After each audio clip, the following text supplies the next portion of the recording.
I'm Roman Yossi of the Nashville Predators. I'm Matt Duchesne of the Nashville Predators. I'm Justus Aros of the Nashville Predators. I'm Ryan Johansson of the Nashville Predators. You're listening to the Renegades of Puck with Crazy Charlie. Welcome to the bunker. Welcome to the Renegades of Puck podcast. I'm your host and captain, Crazy Charlie Saunier. And before we get started on the No Half Step in Hockey coverage, let me first direct you to our home website, renegadesofpuck.com. Once you go to renegadesofpuck.com, you'll learn everything you need to know about the show. And once you're finished learning and getting educated, you can click on that merchandise tab. And right there, you'll find our classic logo t-shirt, our Pride logo t-shirt, our special event t-shirts, and about 7 total t-shirts overall in our online store. Don't forget, we also have all of the great online gimmicks you've come to love and expect from the Renegades of Puck. Socks, wall art, throw pillows. It doesn't make a difference to us. If you want to outfit your entire home and your entire body at the same time with Renegades of Puck merchandise, you can do that through our online store. We've sold out so that you can buy in. Social media, critically important to this operation right here, and you can help us out. It doesn't take you but a second, doesn't cost you a thing if you go to one of our social media platforms and help us out. Facebook, Twitter, Instagram, TikTok, does not matter. Please give us some support and some love on any of those social media platforms. You can also find us on YouTube. We'd really like to get those subscriptions up to over 200. We're getting closer and closer to that every day, so let's continue working on that. And you can catch the podcast in audio form on a myriad of different platforms. Just search Renegades of Puck on your preferred platform and find the podcast today. We sure would appreciate any support on each and every one of those platforms. You can become a partner or a sponsor of the show by going to Venmo and searching Renegades of Puck, or just scan the QR code that's currently on your screen. Thanks to generous donations from renegades just like you, we've been able to upgrade our camera, our microphone, our light system, and just about everything else here in the bunker. After season 1, we needed to make some significant technological upgrades, and you helped us do that. We look forward to continuing to advance the look and sound of the show, as well as the special events that we have coming down the pipeline. Thank you again for all of the great donations, stick taps, love, respect to each and every one of you.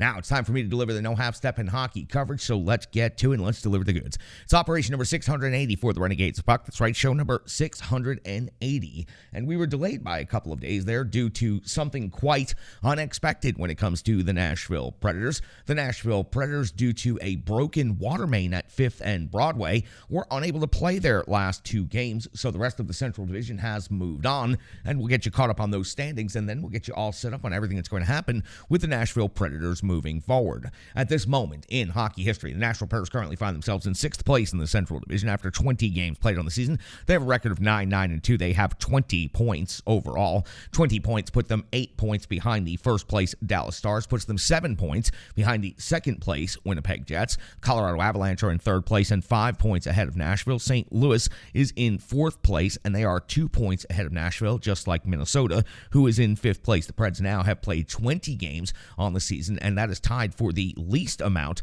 of games played in the Central at this time. The Preds currently are 3 points ahead of 7th place Arizona and 4 points ahead of 8th and last place in the Central Division, the Chicago Blackhawks. The Nashville Predators' home record is 6-3-2. They'll have to reschedule and make up 2 home dates later on in the season, but their next game will take place on home ice, and it will be against the Anaheim Ducks. And while the arena will not be fully repaired at that point in time, they will be able to get a game underway. That was confirmed just moments ago. The Nashville Predators on the season have scored 53 goals. They've given up 65 against. They have a goal differential of -12. After the Preds wrap up this one game against the Anaheim Ducks, 3 straight games on the road starting Thursday in New Jersey, Friday at the New York Islanders, back-to-back against 2 very good clubs in the Northeast, and then a small break in the calendar, and they'll be back on the ice on the 8th of December at Tampa Bay before coming back home on the 10th of December versus the Ottawa Senators, and then on the 12th, the Nashville Predators will be in St. Louis again. Now, this is the first meeting of the season between the Preds and the Anaheim Ducks. First of 3,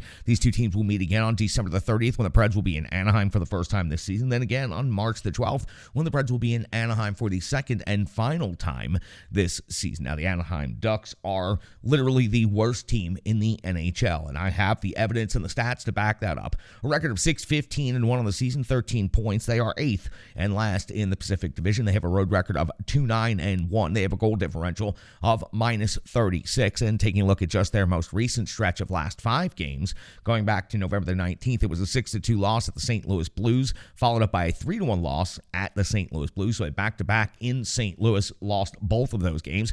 On the 25th, a 3-2 victory versus the New York Rangers, which goes to show you that in the NHL, you can win on any given day.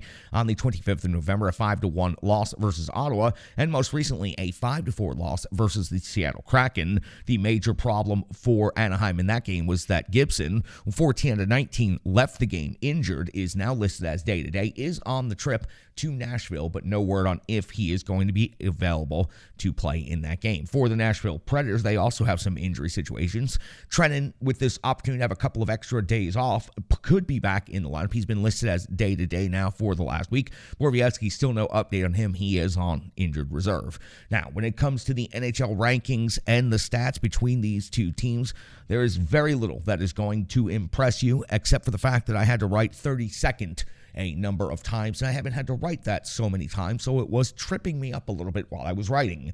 In the goals for category, these two teams are equal, 2.55 per game. That is tied for 29th overall in the NHL. Goals against category, the Nashville Predators are 18th in the league, giving up 3.2 per game, while the Anaheim Ducks are 32nd and dead last in the NHL, giving up 4.23 goals per game. In the shots category, shots for the Preds are generating 30 on net. That's 24th in the league. Anaheim is generating 29.9. That's 25th. So the team's virtually even in this statistical metric. In the shots against category, the Preds are 19th in the league, giving up 32.5 per game, while Anaheim is giving up 37 shots on net per game. That is 32nd and last in the NHL. Special teams matchup, very unimpressive. The power play, 16.7% for the Nashville Predators, converting 13 to 78 times on the season, 27th overall in the NHL, while the Anaheim Ducks power play is actually significantly worse than that. They've converted 10 of 66 times on the year, 15.2%, 31st rated power play in the NHL. On the penalty kill, the Preds lead in this statistical metric by quite a bit, and this is the Preds' best overall metric. 80.6% kill rate is 11th best in the NHL. They've given up 14 power play goals against on the season, while Anaheim has doubled the number of power play goals given up at 28. They are rated 32nd in the league, which of course is dead last, and they are only killing off 65.4% of their penalties against. Now, when it comes to individual statistics, of course, every NHL team is going to have some impressive names and some numbers. The Anaheim Ducks have a couple of good individual stats. Terry's got 9 goals on the season, 14 assists for 23 points. Zegras at 8 and 12 for 20. Henrique 7 and 5 for 12. Strome 5 and 7 for 12. McTavish 4 goals, 7 assists for 11. On the season, John Gibson in net 4-12 and 1, 8.90 save percentage, 4.14 goals against. Average again day to day. Not sure if he is going to go against Nashville Predators. Stolarz came in relief in that game. He's got a record of 2 and 3 on the season, a save percentage of 8.94, a goals against average of 3.75. So not a lot of impressive numbers, no matter what you look at when it comes to the Anaheim Ducks. On the Nashville Predators side of things, I'm actually going to start with the goaltenders, and I'm going to do a little bit of extended discussion on the Preds statistics, because at the 20 games played mark, it's time we spend a couple of extra minutes on the Preds. UC Saros on the season, 7-6 and 2 and 9.05 save percentage, of 3.06 goals against average. Lankinen, a 2 and 3 record, 9.22 save percentage, 2.50 goals against average. So Lankinen has played in 5 games out of the first 20 on the season, and for a goaltender, you're looking to play 20 to 25 games this season. I suppose Lankinen is right on target. We know he would have gotten one of the back-to-backs that had to be canceled over the weekend, and he's most certainly going to get one of the back-to-back games coming up on the upcoming schedule this week, either in New Jersey or against the Islanders Thursday and Friday. So when it comes to the Nashville Predators, that's the goaltenders. Let's talk about the offense. I made quite a few notations here, so let's have a little bit of an in-depth discussion on the stats of the Nashville Predators. Filip Forsberg, after 20 games, 7 goals, 12 assists, 19 points. He's maintained point-per-game pace for the most part up until that last game against the Detroit Red Wings. So for Filip Forsberg, he is having a very good season to this point. 7 goals is a nice number. We remember that it took him till 30 games in the season to score 3 goals, and that that happened on more than one occasion in his career. The captain Roman Josi started slow, but now has been heating up. 20 games played, 4 goals, 12 assists, 16 points overall. Mikhail Granlund, 2 goals and 13 assists for 15 points. Matt Duchene's played 20 games this season, 5 goals, 10 assists, 15 points. The 5 goals, no, he is not scoring anywhere near the pace that he scored last year. He's about half of that pace right now. 5 goals after 20 games. Extrapolate that out. That is simply a 20 to 22 goal season. I expect that he will heat up at some point, but at no point is he going to push for 40 goals on the season. Nino Niederreiter, though, at 9 goals is going to push for well over 30 on the season. Extrapolate that out and go 9 times 4, and you see a pretty good season for the free agent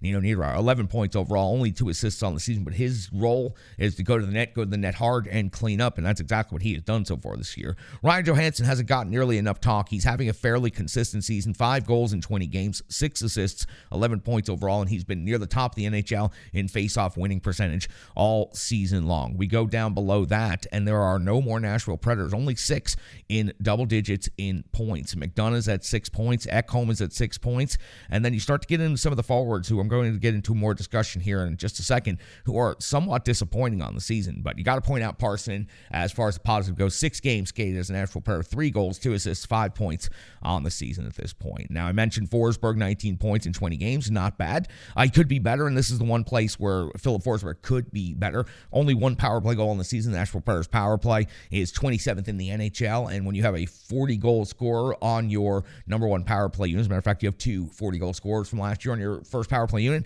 you expect the power play to be doing better than that. Philip Forsberg only having 1 power play goal on the season is somewhat disappointing at this point in time. Only 6 players with 10 points, 53 goals on the season, 2.55 goals per game. That's 29th in the NHL. That means, there's barely anybody that's worse than the Nashville Predators on offense, and yet the Nashville Predators are holding water at this point. They are not drowning. They easily could have. The record was not looking very good, but after 20 games, they're a 500 team. But this goal differential of -12, only scoring 53 goals in the season, it is frankly just not very good. Sissons, Trennan, the Herd line. Everybody loves the Herd line. It's become a cult thing here in Nashville over the last couple of seasons. They've been broken up in recent games to try to find some action for these players, and I can understand why. 5 goals and 8 assists, 13 points for those 3 players, and no domination in any game. We watch them game after game after game when they were first put together, go out there, run the cycle, keep the play alive for a full 40, 50, 60 seconds, delivering big crushing hits all over the ice and also adding to the offense and scoring goals. And while occasionally you still see some big hits and occasionally you still see them go on the cycle for a little bit, you're not seeing the scoring punch and you're not seeing the impact that the Herd line was delivering in the past. I'm highly disappointed in this overall unit. I have come to expect a lot out of Colton Sissons over the years, and maybe he was injured, maybe there's something going on, but Colton Sissons only have 1 goal and 4 assists after 20 games. It's highly disappointing. Yakov trying to be sitting on 1 goal, and to see Tanner Jeannot, who we all expected was going to take that next leap and potentially be a top 6 offensive player, well, he's simply not getting it done on the offensive side of things so far this season. I'm disappointed in what the Herd line has done so far, and I need to see them start to dominate now. They need to start playing a more consistent brand of game. Once Trennan gets back in the lineup, if this unit is put back together, we need to see the Herd line back the way they used to be. Tolvanen, he's floundering with this Predators team. He's only got 2 goals. He's only played in 13 games, and he has no home. For Tolvanen, it looked like he was a player on the rise offensively. He's supposed to be a power play specialist with a great heavy wrist shot. We've seen it time and time again. He's been out there able to deliver the goods. Snake bit just a little bit last year, but he played the game the right way. By all indications, the coaching staff was incredibly happy, and yet now Tolvanen is struggling to find ice time. He's struggling to find consistent line mates, and this is hurting the Nashville Predators. It's just another thing that's hurting the Nashville Predators offense. And the best player on offense, well, he just got here. It's Parson.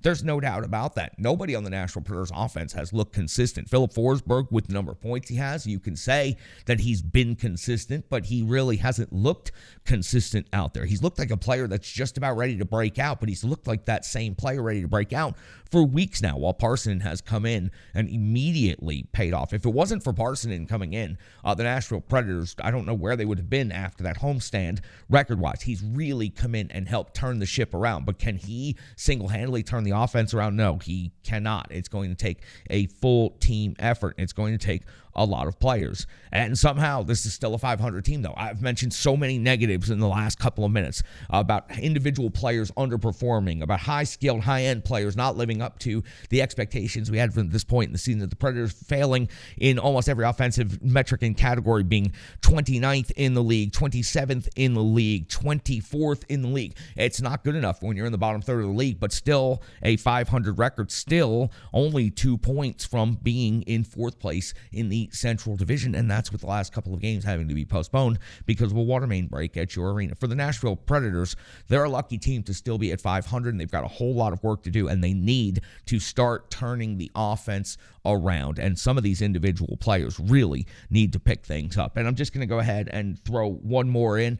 Cole Smith. I like Cole Smith. He's been noticeable physically in the last couple of games, but why is Cole Smith getting so much ice time out there when he's not producing offensively? And frankly, he's an extra player at this point in time. Tolvanen should have that ice time. Tolvanen should be the one that they're giving opportunity after opportunity to, yet Cole Smith is the one being shifted all over the lineup, being given opportunity after opportunity. I think that it's time to make that switch and give Tolvanen that chance to either swim or sink. And if Tolvanen sinks, then you're going to have to go ahead and start shaking this roster up and start shaking this lineup up. But we're not at that point after just 20 games. The Preds are still a 500 team despite all of the awful, awful statistical metrics against them. It is really, really tough and brutal to watch.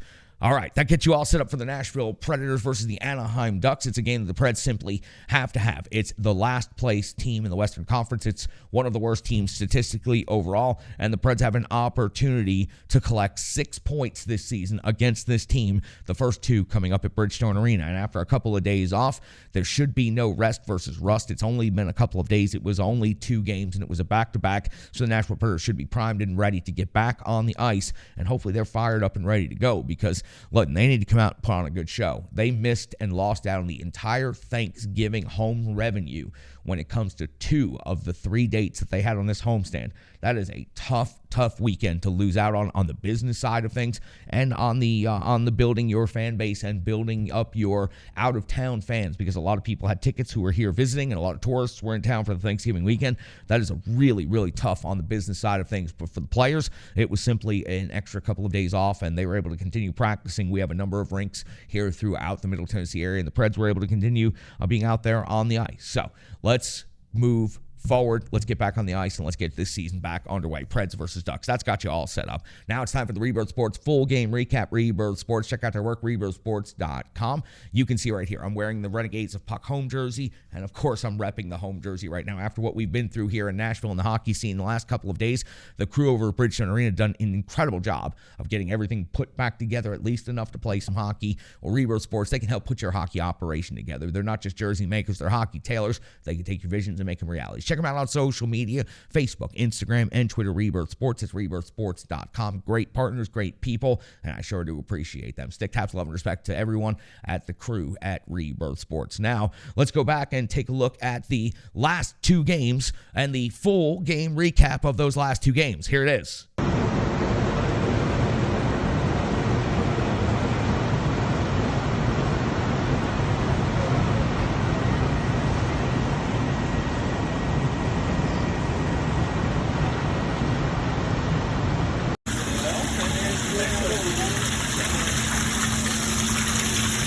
So there it was, the Rebirth Sports full game recap. No, here comes the full recap of the last game. Just in case you forgot what happened to the Nashville Predators last game, no, it wasn't a lot of fun, but the Nashville Predators did fall to the Detroit Red Wings 3-0 on the road. Here is the recap of that game, thanks to Rebirth Sports.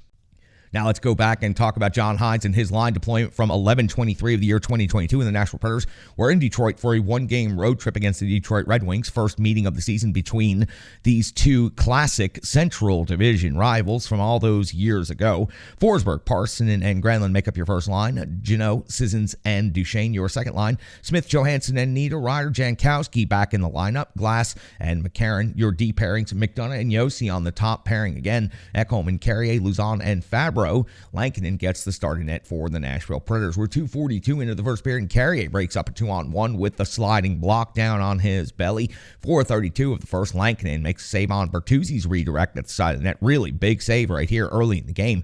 5:20 of the first, Lankinen comes up with a stick save on Osterley. 7:11, Husso save on Janot off of Sissen's slick feed across the top of the crease. And we see lots of play between the circles. Preds maybe getting the better of the offensive zone time between the two teams, but simply no shots on goal. It's fast-paced, it's highly competitive, and seriously, there's just very limited even shots towards the net as these two teams are getting after each other. That's why we go all the way to 15:37. That's when Husso comes up with a save on Parson. 16:08, Lankinen fights off a long shot. Hadn't seen the puck in a while, so good job by him right there. 17:27 of the first, Husso comes with a save on Carey Parson and setting the screen and then bringing the jam on the follow-up opportunity. End of the first period, no score. Nashville outshoots Detroit 7-6. 3:19 into the second period, Lankinen comes up with a save on Rasmussen's deflection at the top of the crease.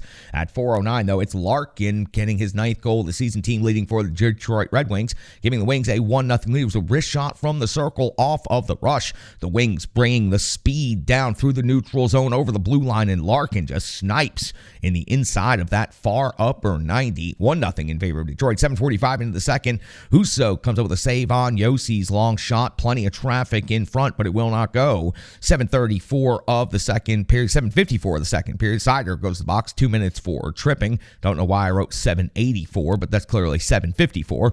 Seider's off the box, 2 minutes for tripping. Husso comes up with a save on Duchesne, and then Schrott's off the box, 2 minutes for puck over the glass, delay of game. This is going to be a 5-on-3 opportunity for the Nashville Predators for a minute and 37 seconds. And Billy Husso is about to go to work. 3 saves on the 5-on-3, follows that up on the 5-on-4 with another huge stop on Johansson, and Husso is absolutely holding the line and keeping the Wings in this game here midway through the game. 12:34 of the second, Husso comes with a save on McCarron's wraparound attempt. 13:06, carries off the box, 2 minutes for tripping, and this is when Detroit is going to go to work on the offense. Lankinen comes up with a huge save on Perron, then follows that up with a blocker save on Perron again, but that's when Hronek scores his 5th goal of the season, giving Detroit a 2-0 lead. It was a shot from out high. All of the layers of traffic were Nashville Predators defenders. There were 3 layers of traffic. There was a high, a middle, and a low layer of traffic, and this gave Kevin Lankinen very little opportunity to see that shot as it made its way into the net. Perfect shot decision by Hronek, and he threaded it right on through to the net and into the net. Detroit leads 2-0, 17:28 of the second period. Mata's off to the box, 2 minutes for interference. Lankinen has to come up with a save on Larkin off of the rush, plus the wraparound follow-up. Shorthanded scoring opportunity against the Nashville Predators was the best opportunity of this 2-minute power play. At 19:51, McCarron's off the box, 2 minutes for a hit to the head. There was, in fact, though, no contact to the head with Seider, and Seider absolutely sold this one for the officials, and he got the call. Michael McCarron and everybody else highly confused about this one. Detroit leads 2-0 at the end of the second period. They'll have a carryover on the power play. The shots on goal are 19 now for Nashville and 17 for Detroit. Certainly picked up the pace there in the second period. That power play carries over for a minute and 51 seconds into the fresh sheet on the third, and David Perron is going to hit the post for the Detroit Red Wings, almost putting the Wings up by 3. 2:59, Husso comes with a save on Forsberg's drag attempt across the slot. Really slick move by Forsberg in close range and traffic. Husso was there to handle the business, though, with some support from a stick check by the D. 5:04 of the third, Lankinen, incredible save on Larkin at the back post. Detroit had a great rush right here. Detroit really gets the speed going through the neutral zone, and they push that Preds D all the way back to the goal line, and that's when Lankinen absolutely bailed the Preds out on this one. 5:55 into the third, Husso save on McCarron, and plus Glass's follow-up. Strong pressure by the Nashville Predators. They're able to roll multiple lines here from about the 5-minute period of the third to about the 14-minute period of the third, and the Preds are just dominating the play, but they are unable to get anything past Husso. 14:42, Husso comes with a save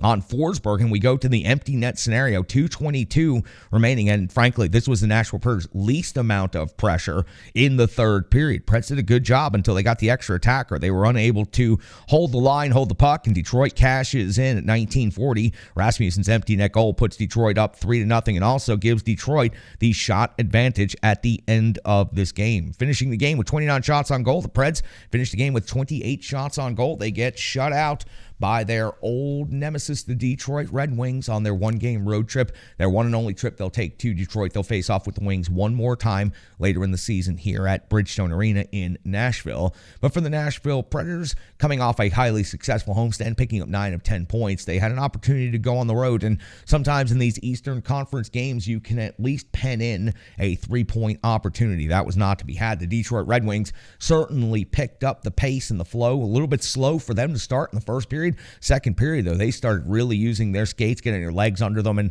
they pushed the Nashville Predators back. And frankly, the Predators did not have a good enough response. And when they did have any response at all, Husso was there to shut them down. Tough night at the rink for the Nashville Predators. Could they have performed better? They could have. But would Husso have given up anything? Not sure. One of those nights where you just seem to recognize a goaltender is absolutely dialed in. The saves he made on that 5-on-3 against otherworldly. Incredible sequence right there. And he never lost his focus. He never lost his composure. And the Wings were able to maintain their composure throughout that entire penalty kill scenario that gave them a lot of momentum. It was a classic setup. Kill off the 5-on-3, gain some momentum, go score a couple of goals, win a hockey game on home ice, go home and eat Thanksgiving turkey. Wings come away with the 2 points. Preds come away with the quick flight back home and get ready for the buzzsaw known as the Colorado Avalanche. Strong Style Fit, incredible partner of the show, and we sure are lucky and appreciative to have Strong Style Fitness here in the trenches with Renegades of Puck. Check out their work, strongstylefit.com, or go to social media, Facebook, Twitter, Instagram. 150 workouts by a certified personal trainer on demand and ready for you, Renegades of Puck, completely loaded up on YouTube. A certified personal trainer named Tracy wanted to make all of her work available to help you guys out. With the high cost of living nowadays, personal training and your gym, well, those might have been fees that you had to put off to the side that you just can't afford anymore. We've alleviated that stress right here with a partnership with the Renegades of Puck and Strong Style Fitness. So please go check them out today, whether it's your first workout, your first journey off the couch, you're just getting ready to make that new resolution, or you've been doing it for years. Tracy has a workout set for you, all self-contained. The instructions, she'll tell you all the equipment you may or may not need during that, how you can substitute for that equipment. She's really got it all taken care of and handled over there. Strong Style Fitness, great partner here of the Renegades of Puck. Now listen, that gets you all caught up on what happened with the Preds and the Red Wings back when the Preds were still playing hockey before the big water main break over at Bridgestone Arena. And now you're all set up for everything that's going to happen between the Nashville Predators and the Anaheim Ducks. But we got an extra segment right here. So let's go ahead and spend a minute with 20 games played by everybody in the NHL or more. Let's just take a second and bounce around and take a look at the other divisions and get you updated on everything that's going on right there. The Boston Bruins are a juggernaut of a hockey team so far this year. If you haven't paid attention to any Eastern Conference hockey, it is basically the Boston Bruins and everyone else. After 21 games played in the season, the Bruins have a record of 18-3-0. They have 36 points, a home record of 12-0-0. They've scored 85 goals. They've only given up 47. They have a goal differential of plus 38. I gave you all of those numbers for the Bruins because wins is number one in the NHL, points tied for first in the NHL, home record best in the league, goals for most in the NHL, goals against least given up in the NHL, goal differential, best overall in the NHL. I told you, the Boston Bruins are an absolute juggernaut of a team over in the Atlantic Division, the Eastern Conference. Behind the Boston Bruins, the Toronto Maple Leafs, 31 points, 5 points behind the Bruins. They played 2 more games. And then the Wings at 26, Tampa Bay at 25, Florida at 23 with Montreal, Buffalo, and Ottawa round out the Atlantic Division. Over the Metropolitan Division, this might be news to you Nashville Predators fans who don't pay much attention over to the Eastern Conference, but the Nashville Predators will be heading in to play a couple of these teams, and it'll be the first and second place team in the Metro Division. The Devils currently sit in first place, 22 games on the season, 18-4 is their record. They have 36 points, tied with the Bruins for best overall in the NHL. They have a road record of 9-1. They have a home record of 9-3. A very balanced New Jersey Devils team so far this year. They're 6 points clear of the second place New York Islanders. Then you find the Carolina Hurricanes at 27 points, the Penguins at 25, the Rangers at 24, Caps, Flyers, Columbus Blue Jackets round out the rest of the Metropolitan Division. So the Nashville Predators will have back-to-backs against the first and second place in the Metropolitan Division next Thursday and Friday. Going to be very tough going into those ranks. Taking a look at the Central Division, as we already have, but we'll remind you the Dallas Stars are number one overall in that division. They've played 22 games on the season. They have 28 points, 12-6-4. 28 points is the lowest number of points of all division leaders. The Central Division leading Dallas Stars would be in third and in some cases fourth place in other divisions. So the Central Division is lagging behind at this point. Winnipeg in second place with 27 points, Colorado at 25, St. Louis and Minnesota at 22. Then you'll find Nashville, Arizona, and Chicago. Chicago has the least amount of wins in the NHL, tied with the Anaheim Ducks. That number is 6 when it comes to points. The least amount of points can be found in the Pacific Division. The Anaheim Ducks, 13 points, are the worst out of all of the last place teams. Columbus has 15, Ottawa has 17, Chicago has 16. Anaheim has the least amount of points in the NHL at 13. Taking a look at the Pacific Division, the Vegas Golden Knights lead that division after 23 games played. 16-6-1, 33 points on the season. I highlighted their road record, impressive, 9-1-1 on the season. They've scored 80 goals on the season. Impressive offense by the Vegas Golden Knights. Seattle Kraken making a nice push in their second season in the NHL. They have 29 points, 4 points out of first place in the Pacific. They are in second currently. The LA Kings have 27 points in third. The Edmonton Oilers have 22 points in fourth, followed up by Calgary and Vancouver at 21. San Jose and Anaheim round out the division at 18 and 13 points, respectively. Just very quickly, I mentioned that the Boston Bruins lead the NHL in goals for at 85.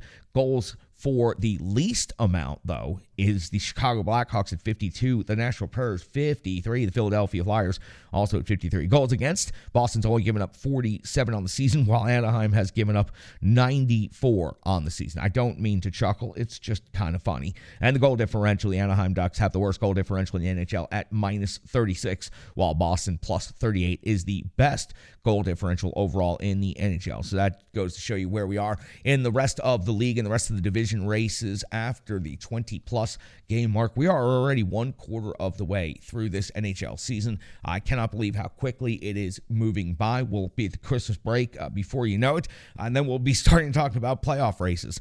Through the first quarter of the season, I mean, this is pretty much the only thing you can say, is that the Nashville Predators found a way to survive. They didn't look particularly good at any point in time, even when they were able to collect 9 out of 10 points on their 5-game homestand. They didn't look particularly good in those games. They've had some moments. They blew out the St. Louis Blues, and that looked impressive, but it turns out the St. Louis Blues aren't quite the caliber of team that we thought they were going to be going into the season. Now, they may also be righting their ship now. They've moved up into fourth place, but they sat in last place for quite some time, especially around the time when the Preds blew them out so badly. The Preds have looked good in some other moments, but overall, they've been an inconsistent team full of underperforming offensive players.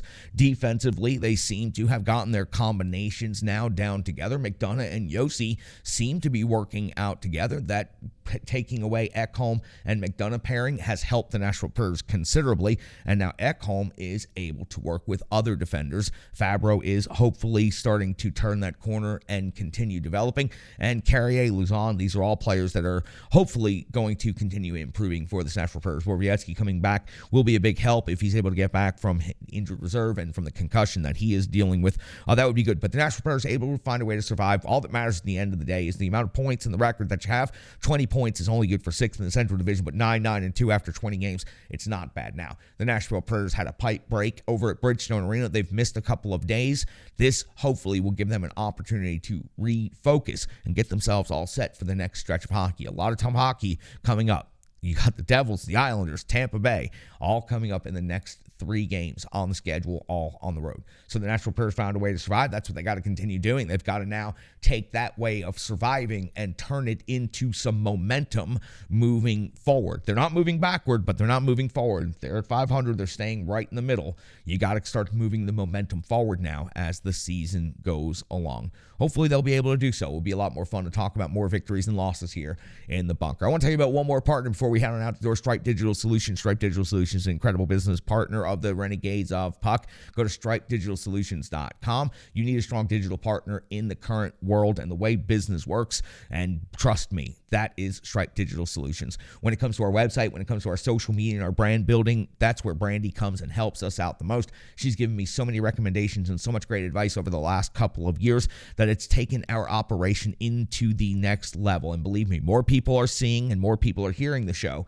thanks to the advice that Brandy has given us from Stripe Digital Solutions. She can help you out today, so go ahead, check out, start a relationship, start a conversation, and find out what Stripe Digital Solutions can do to help you out today. Incredible partner of the show, that's Stripe Digital Solutions. Sure to appreciate everything that they do over there. And as we're heading out the door, a little bit of a different format because of what's happened in the last couple of days, but we wanted to get back on the air. We wanted to get you updated on everything that's going on. Bridgestone Arena is not fully repaired, but it is repaired enough that they'll be able to get the game underway tomorrow night. It's really tough. I worked at Bridgestone Arena. I worked on the event level. I worked as part of the game operations crew back in 2004 and 2005. And to hear the president CEO of the Nashville Predators, Sean Henry, say there was up to 3 feet of water on the event level early on Friday morning, it's just crushing to think of how much equipment and how much money, all of the locker rooms, all of the boards, the ice surface itself, how many repairs are going to have to be made. It's probably going to be a multi-million-dollar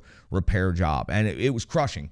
Thanksgiving weekend, everybody was all excited to get down to the rink, to get down and catch the team store sale on Friday, catch afternoon hockey on Friday, catch a night game on Saturday, spill out onto Broadway. We had beautiful weather here in the Middle Tennessee area for it, so very tough. But, on the way out, let me just say, I sure do have a lot of respect, stick taps, love, respect, appreciation for everybody on the Bridgestone Arena crew. I was on that crew at one point in time. I know how hard those guys work. I know how much effort they put in to make sure everything works there, and the amount of effort they must have put in, the amount of hours they must have put in over a holiday weekend to keep everything going in the right direction and to get the arena back up and running.